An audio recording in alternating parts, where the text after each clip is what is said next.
Good afternoon, dear ladies and gentlemen, dear journalists from Lithuania and Latvia. Welcome to the virtual press conference in the Ministry of Foreign Affairs. Let us start the conference following the meeting between the Latvian and Lithuanian foreign ministers. The floor for the statement is given to the Latvian Foreign Minister, Mr. Rinkēvičs. Good afternoon, dear colleagues. I'm very happy to welcome you to today's press conference, and I had a very nice meeting with my Lithuanian counterpart, Mr. Landsbergis, but we have already met, in fact, before in Brussels during the Foreign Affairs Council. However, today we had the official bilateral meeting that focused on a number of bilateral relations, and this week we are marking the centenary of the diplomatic relations and the de jure recognition between both countries. We also talked about this year's high-level visits. We're expecting the Lithuanian Prime Minister, Madam Šimonytė, to visit us soon. We talked about the Baltic Prize, the Unity Day celebrations and events, and we talked about the Intergovernmental Committee meeting, and of course our relations as neighboring countries and sister countries are very dynamic and very close. Unfortunately, they have been slightly taken aback by the COVID pandemic. However, we are hoping that once crisis is over, we'll get back to normal intensity when it comes to our bilateral relationship, and our relationship will become, or exchanges will become, much more active, not only at the level of foreign services, but also people-to-people level as well. We also talked about some of the hot topics. For example, EU-Russia relations. We talked about the 22nd of February Foreign Affairs Council of the European Union, where we're going to talk about our common position on challenges that we are facing in this regard, starting from sanctions with regard to the arrest of Alexei Navalny and his trial, and we also agreed that we would like to have a wider discussion at the EU level on relationship with Russia, especially given that the visit of the External Affairs Chief, Mr. Borrell, a week took place in very peculiar circumstances, and we discussed the transatlantic relations as well. We agreed that we need to establish our relationship with the new administration as soon as possible. That has again been delayed by COVID, but we have a lot to discuss, namely 3Cs initiative as well, and closer energy integration, digital and transport integration between our two countries. We also compared notes on 17+1 on CEE, China cooperation format, Central Eastern European China cooperation format, our views as regards to how EU should handle its relations with the China, People's Republic of China are very similar. We basically see way forward in a very similar manner. And we will continue close cooperation and coordination in this regard as well when it comes to future relations with China. And of course, Eastern Partnership was also one of the topics that we discussed today, our support to Eastern partners during the pandemic and assistance with their vaccination programs. And Belarus, of course, was also what we discussed today, and we'll continue close coordination between our two countries. That's as far as my introduction goes. That's where I'd like to put a stop and give the floor to my colleague, Mr. Landsbergis, just to make his opening statement. So please, the floor is yours. Thank you, Mr. Minister, and the floor is yours, Mr. Landsbergis. Thank you so much. I hope it's okay if I speak English. So first of all, let me thank Mr. Edgars Rinkēvičs for the invitation, which is not so often these days. With everything closed, I was very much delighted to have a possibility to visit Riga and have extensive meetings and extensive bilateral visit, and the possibility to cover a number of important topics. Well, Minister mentioned the subject that we covered, so I will just say that in my view, there's a huge possibility to have a very good coordination and continue with a very good coordination that we had and shared in the earlier years, and to continue in that spirit and even increase where it is possible, because it's my deep belief that our positions, Lithuanian and Latvian positions, do not diverge that often, and with a certain level of coordination we can achieve a lot more. Speaking in one voice in Europe, and especially on strategic matters, be it regional, be it transatlantic, and my promise is that we will continue in that spirit of coordination and cooperation in the future. From the subjects that were mentioned, that we've covered, obviously. I would mention the coordination in Foreign Affairs Council, which is upcoming, sanctions, which is one of the more actual topics that we discuss currently. The same goes for our EU and China relations, which I think that we're trying to find a more productive architecture for our countries, for Lithuania and Latvia, when dealing with China. I think I'll stop here. Yes, absolutely. Liels paldies, Ministra kungi. Mēs varam pāriet pie Thank you, Mr. Minister. We can now go to questions from the floor. If you have any questions, please use the chat section to post them. But we'll start with the question from Juris Kaža. Please, the floor is yours.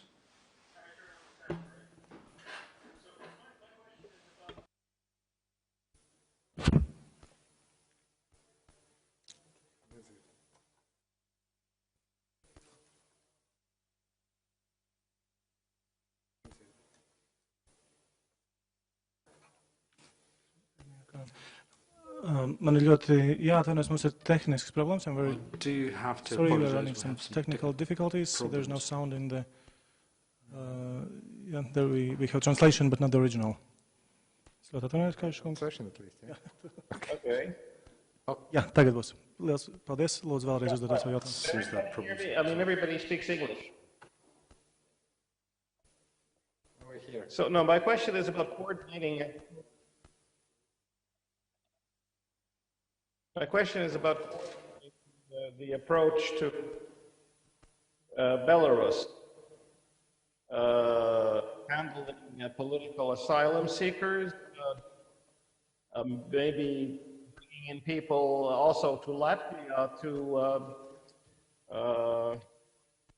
to be treated for injuries in some of the police violence there, because I know that Latvia took in people who were injured in the battles in Ukraine, or who were traumatized by that. And any kind of further ideas for tightening the sanctions that you may have come up with? Please. Thank you for the question. Belarus It's closer. is your specialization. Yeah, thank you for the question. Is few things.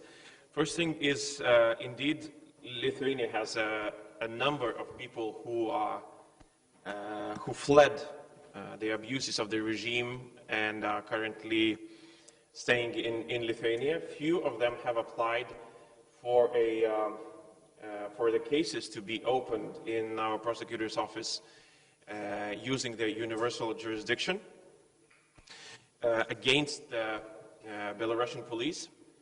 I think it's an important message, and whichever countries have a similar legal system, I think that it would be a very strong sign that that the people who were abused by the system could have their rights defended within EU's countries. Because for them, for Belarusians currently, there is no possibility to be defended in their own country. When that possibility will be actualized, it's still very difficult to say. But that is that judges, prosecutors, lawyers, policemen, the people who were there to defend them, actually now are prosecuting them because for their fight for freedom. So this is where our countries could join and help them out.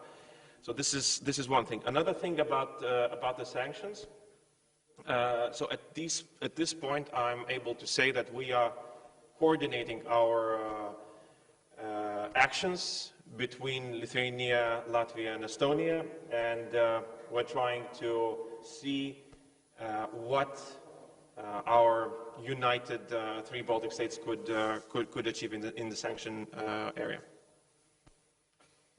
Well, let me just add that we have been working already, and EU has passed a couple of packages of sanctions, and there is still also a possibility of continuing that.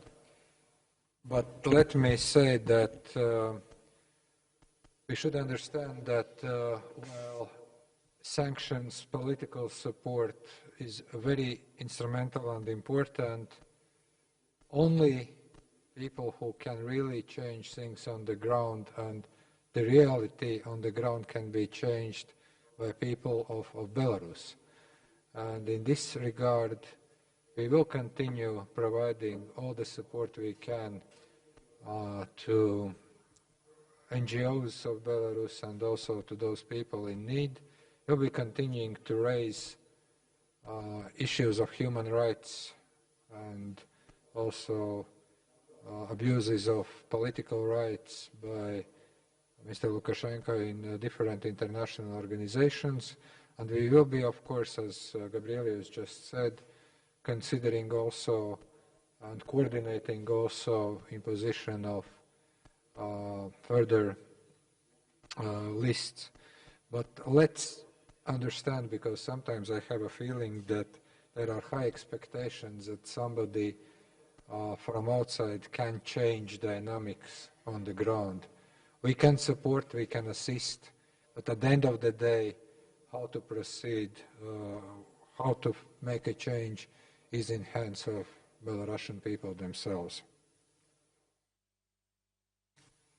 Liels paldies.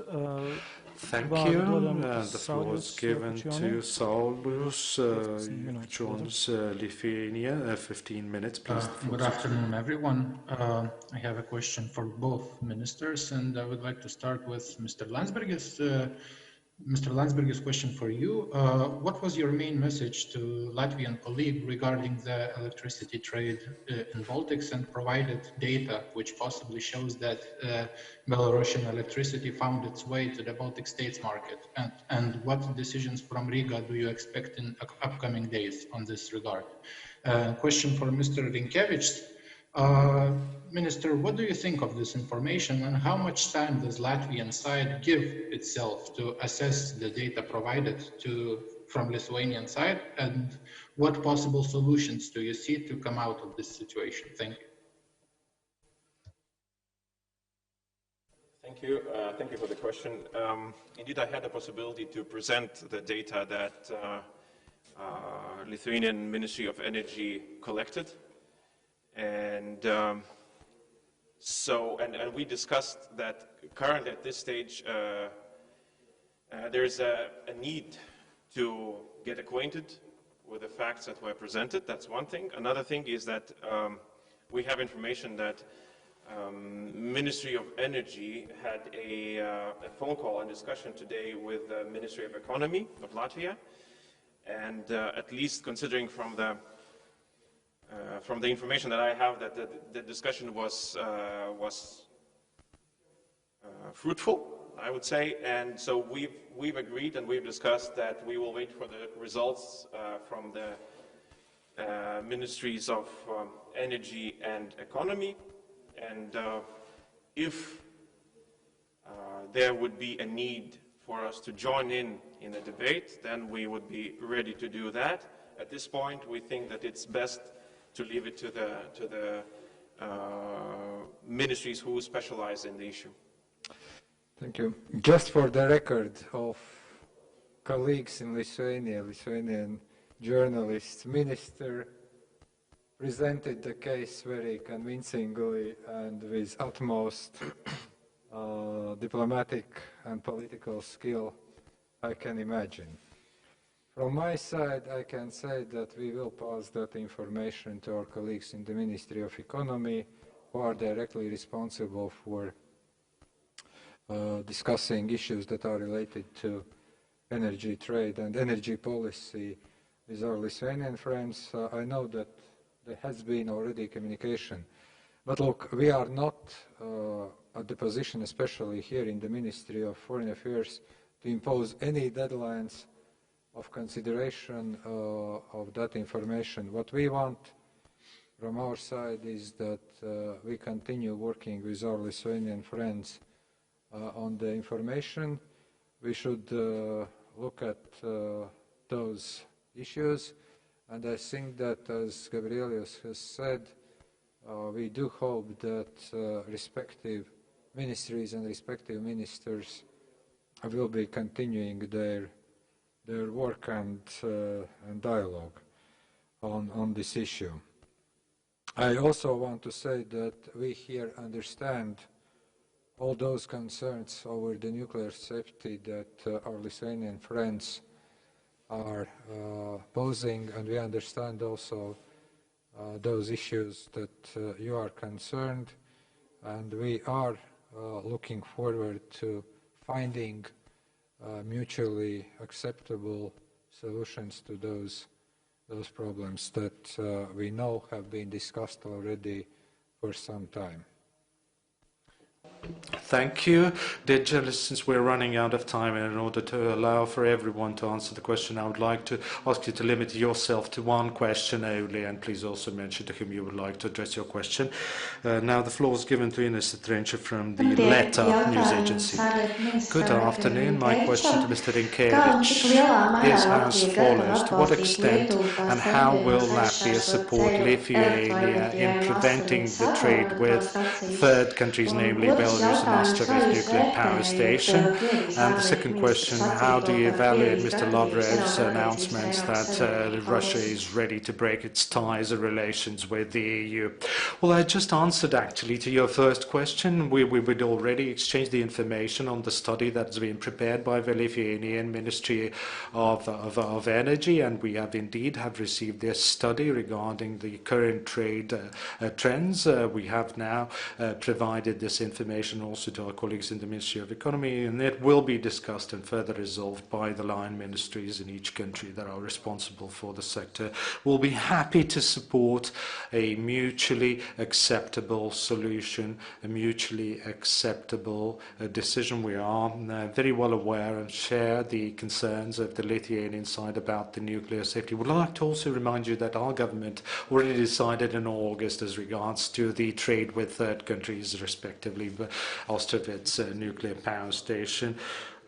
We, of course, highly respect any other foreign ministers who can, within 60 minutes, become experts in tourism, in culture, in high diplomacy, and so on and so forth. But we give us some time, please, to consult the experts, to get the expert opinion from the Ministry of Economy, and let the line ministries work. If my colleague or I can support our colleagues in other government departments, will be happy to do so. You can count on that. As regards to the announcement of Mr. Lavrov, February is quite a shocking month when it comes to EU-Russia relationship, starting with Mr. Borrell's visit and, very sort of warm hospitality that he'd been met with and all the surprises. And this morning I was reading the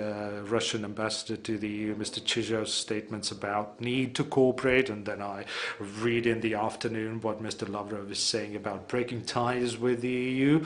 Well, I would be very, very cautious about, making any drastic conclusions. I think Russia has always been very selective when it comes to building its relationship with the EU member states, and this selectiveness has allowed it to create divides between the EU member states, and it is aimed at dividing the EU member states and undermining EU unity. We are much more united and stronger as EU 27, be it sanctions or any notes or announcements and so on and so forth. And this is how we actually approach this is how we treat his announcements and statements.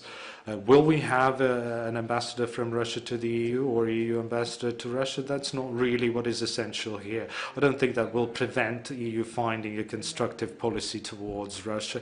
That has never been easy, but we've always, as a union, been able to find a model of relations with Russia. And whatever our relationship is at any given moment, we want to build a sustainable relationship with Russia, irrespective of what kind of positions we have, irrespective of what is happening. Maybe you want on Lavrov, and do you want to add on Lavrov? On Lavrov, I can say. Sure. Well, regarding Lavrov's statement, I think that it's typical of Russia to offer the rules of the game for EU, and I think that the need for EU is not to be triggered when these triggers arise. I think there has to be a clear strategy on what EU is trying to achieve, and stick to the strategic plan. It is obvious that the main problem is that the main opposition leader in Russia has been the victim of poisoning attempt, has had to get a treatment in Germany, came back, was detained, trialed, and now is sitting in jail. And this is the main problem. And I think that EU has to stick to this very, very concrete issue and stick to this concrete problem, that he has to go free, he has to have a possibility to participate in election that has to be fair. And this is the basic values that the EU is fighting. And then it's up to Russia. If they think that fighting for these sort of values is a problem, and diplomatic relations should be cancelled because of that, well, it's their choice. But that shouldn't deter Europe for standing for what's right. Because this is all, just creates a very noisy area in which we all have to discuss what one or the other person in Russia is saying. Just stick to what we think is important. Paldies. Augustīnas Šemelis, LRT, lūdzu. Yes, good day. I would have a last question on this topic to the Latvian minister. Yes, why do you think that Lithuania and Latvia have a different data on Belarus electricity supposedly leaking into the Baltic market in the first place? Did I say that we have a different data? I didn't say that.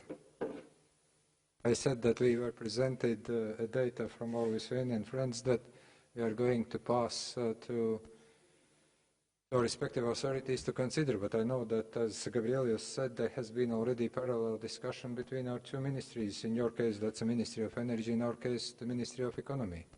So let's be clear that let's not use incorrect statements that I have actually not said in response. Lielas paldies, un pēdējais jautājums Latvijas neatkarīgā. Thank you, and the last question, Latvian Independent Newspaper, Mr. Paldies par vārdu.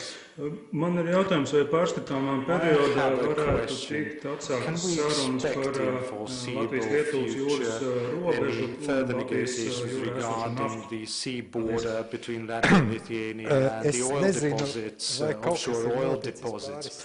Well, I don't know whether anything has changed within a couple of hours since we met, and we have found additional deposits of oil or petroleum. In the morning, we talked about oil deposits, whether they are there or not. I mean, if there would be oil discovered, I think that our negotiations would proceed very quickly indeed. But on the sea border agreement has been signed already. It is our Saeima that hasn't ratified it yet. So we are currently working on the economic cooperation agreement that is stipulated by the Article 4 of the border agreement, sea border agreement. Our office is currently working on the economic cooperation agreement, and we agreed with my colleague to also facilitate politically the adoption of such agreement, and during the Prime Minister Šimaņītes visit we could come forward. I don't know the date yet for the visit as of now, but we would like to work in between this visit on the economic cooperation agreement to prepare the agreement, or finalize rather the agreement, which could then be handed over to the Parliament for the parliamentary review, and that could then fast-track the ratification of the sea border agreement by our Saeima. Yes, presumably there is oil in the Baltic Sea, but there's not that much oil for either Lithuania or Latvia to join OPEC, as far as I know. And sarunā mēs runājam par cita principa līgumu, kas izriet no robežlīguma, kas nav Latvijā. This is not about the border agreement, this is rather about economic cooperation agreement that is needed in order to ratify the border agreement. Once, economic agreement is signed, then the sea border agreement can be ratified by our Parliament. But I don't really have a clear time frame for that. Negotiations are not easy. These negotiations are complicated. There are several line ministries, there are experts involved in these negotiations. We are represented by the Undersecretary of our ministry in these negotiations. Due to the pandemic, unfortunately, the meetings have been very rare with these colleagues, unfortunately, and these are not the negotiations that you have in either Zoom or any other platform, because it's too sensitive, too confidential. But prime ministers and ministers will definitely try to facilitate these negotiations in the future. I'll be very brief. I think that the Minister said it all.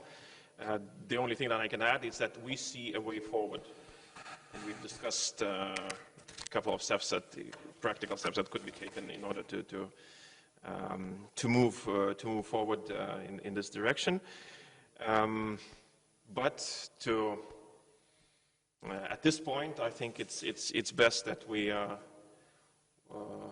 wait for the Prime Minister's visit, and then we'll see if we're able to announce what practical steps have been taken or have been decided upon. But we'll be happy to facilitate and help in any way we can.